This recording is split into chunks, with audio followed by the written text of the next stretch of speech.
Salam əziz şagirdlər, bugün biz sizinlə paraleloqram və rombun sahəsi mövzusunu öyrənəcəyik. Hazırsınızsa, gəlin başlayaq. Dərsdə öyrənəcəyik. Paraleloqramın sahəsi, tapşırıqlar. Paraleloqramın sahəsi. Paraleloqramın tərəfin istənilən nöqtəsində qarşı tərəfə yaxud qarşı tərəfin uzantısına çəkilmiş perpendikulyar paraleloqramın hündürlüyü adlanır. Şəkildən göründüyü kimi, BC tərəfin istənilən nöqtəsindən qarşı tərəfə, yəni AD tərəfinə perpendikulyarlar çəkilmişdir. Onda deyə bilərik ki, HA A tərəfinə çəkilmiş hündürlükdür. Həmçinin bu şəkildə isə HB B tərəfinə çəkilmiş hündürlük olacaq. Paraleloqramın hündürlüyünü çəkməklə alınan düzbucaqlı üçbucağı kəsib şəkildəki kimi birləşdirsək düzbucaqlı alınır. Paraleloqramın sahəsi alınan düzbucaqlının sahəsinə bərabər olar. Şəkildən göründüyü kimi bu paraleloqramın A tərəfinə H hündürlüyü çəkilib və alınan düzbucaqlı üçbucaq kəsilərək bu paraleloqramın digər tərəfinə birləşdirilib. Və bu zaman göründüyü kimi bir düzbucaqlı alınacaq və biz artıq bilirik ki, düzbucaqlının sahəsini tapmaq üçün onun enini uzunluğuna vurmaq lazımdır. Yəni, bu düzbucaqlının sahəsi S bərabərdir, A vur H-a bərabər olacaq. Yəni, paraleloqramın sahəsi onun tərəfi ilə bu tərəfə çəkilən hündürlüyün hasilinə bərabərdir. Göründüyü kimi, bu paraleloqramda A tərəfinə çəkilən hündürlük HA-dır. Deməli, S bərabər olacaq. A vurulsun HA-ya. B tərəfinə çəkilmiş hündürlük HB-dir. Onda S bərabərdir. B vurulsun HB olacaq. Paraleloqramın sahəsinin tapılması ilə bağlı bir neçə nümunəyə baxaq. A bəndi verilən paraleloqramın sahəsini tapın. Deməli, biz qeyd etdik ki, paraleloqramın sahəsi tərəf və bu tərəfə çəkilmiş hündürlüyünün hasilinə bərabərdir. Deməli, onda yazaram S bərabərdir AB tərəfi və bu tərəfə çəkilmiş hündürlük. Göründüyü kimi AB tərəfinin uzunluğu 20 cm-dir. Hündürlüyü isə bizə 0,1 metr verib. Hasili tapmaq üçün mütləq onları eyni adlı vahidi gətirməliyik. 1 metrin 100 cm olduğunu nəzərə alsaq, onda 0,1 metrin yerinə biz 10 cm yaza bilərik. Bu da bərabər olacaq 200 kvadrat santimetrə. Deməli, bu paraleloqramın sahəsi 200 kvadrat santimetrə bərabərdir. Keçək B bəndinə. Verilən paraleloqramın hərflə işarə olunmuş hündürlüyünü tapın. Şəkildən göründüyü kimi, bu paraleloqramın tərəfləri və uyğun olaraq bu tərəflərə çəkilmiş hündürlükləri verilib. 8 cm-lik tərəfə çəkilmiş hündürlük Y, 12 cm-lik tərəfə çəkilmiş hündürlük isə 10-y ilə verilib. Deməli, biz 8-in Y hasilini və ya 12-nin 10-y hasilini tapsaq, hər iki halda bu paraleloqramın sahəsini tapmış olarıq.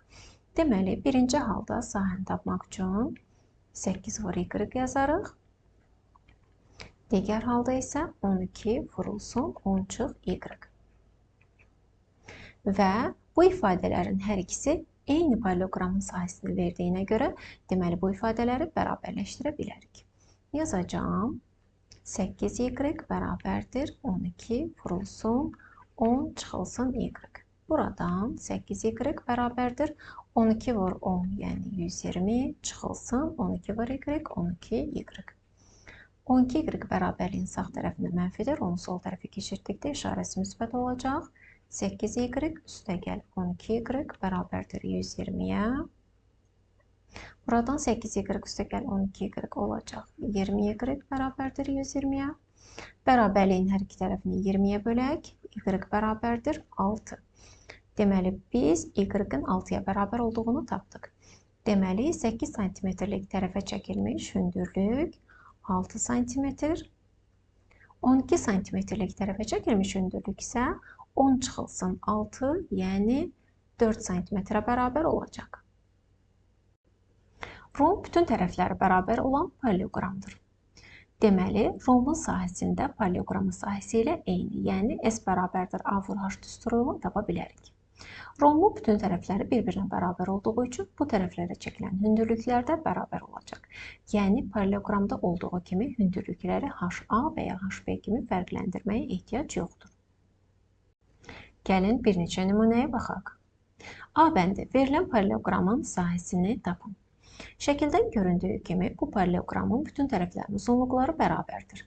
Deməli, bu paralleloqram romdur və biz öyrəndik ki, romun sahəsini tapmaq üçün S bərabərdir A vur H düsturundan istifadə etməliyik. Onda yazacağım S bərabərdir. Tərəf, yəni 18 cm vurulsun hündürlük, yəni 15 cm. Göründüyü kimi bu romda hündürlük AD tərəfinin uzantısına çəkilmişdir. Bu da bərabər olacaq 270 kvadrat santimetrə.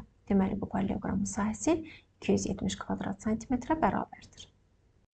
Keçək B bəndinə. Paralleloqramın hündürlüyünü tapın. Burada da şəkildən görünür ki, bu paralleloqramın bütün tərəflərinin uzunluqları bərabərdir. Yəni, bu fiqurada rom deyə bilərik. Və yenə də rombun sahəsini tapmaq üçün S bərabərdir A vur H düsturundan istifadə edək. Bu dəfə bizə bu rombun sahəsini verib, tərəfi verib, lakin hündürlüyü məchul olaraq verib. Gəlin bu hündürlüyü bir H-la işarə edək. Onda yazacağım S bərabərdir, yəni 41 bərabərdir. Tərəf, yəni 8,2 vurulsun H. Buradan bərabərliyin hər iki tərəfini 8,2-yə bölsək, H bərabərdir 5 cm taparıq.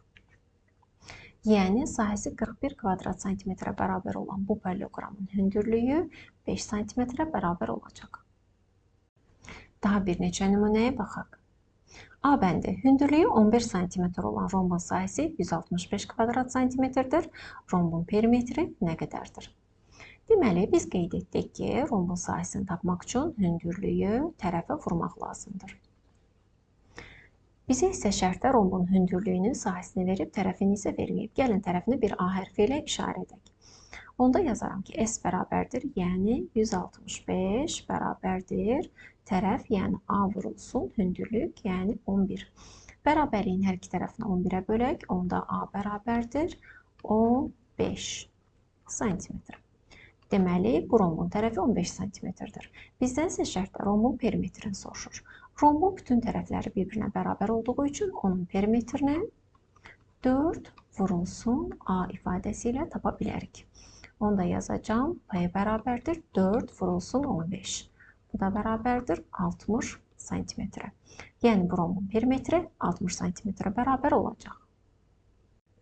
B bəndinə keçək.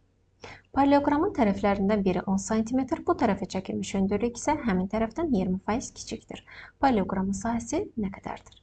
Deməli, şərtdə bizə paralleloqramın tərəflərindən birini verib 10 cm, bu tərəfə çəkilmiş hündürlük isə həmin tərəfdən 20% kiçikdir. Deməli, onun 100/20, yəni 80%-nə bərabərdir. Gəlin 10 cm-lik tərəfin 80%-ni tapaq, yazacağım 10 vurulsun %80. Bu da bərabərdir 8 cm. Deməli, bu paralleloqramın 10 cm-lik tərəfinə çəkilmiş hündürlüyü 8 cm-ə bərabərdir. Şərtdə bizdən paralleloqramın sahəsini soruşur, onda S bərabərdir. Yaza bilərik ki, tərəf, yəni 10 cm vurulsun bu tərəfə çəkilmiş hündürlük, yəni 8 cm. Bu da bərabər olacaq 80 kvadrat santimetrə. Yəni, paralleloqramın sahəsi 80 kvadrat santimetrə bərabər oldu. Videoya fasilə verərək verilmiş tapşırığı həll edin. Gəlin bu tapşırığı birlikdə həll edək. Binanın paralleloqram formasında olan iki eyni ölçülü üzünə şüşə pəncərələr qoymaq planlaşdırılır. 1 kvadrat metr şüşə və ara kəsmələrin ümumi qiyməti A manata başa gəlir. Usta isə hər kvadrat metr üçün B manat zəhmət haqqı alır. Verilən ölçülərə əsasən xərclənəcək məbləği hesablamaq üçün ifadə yazın.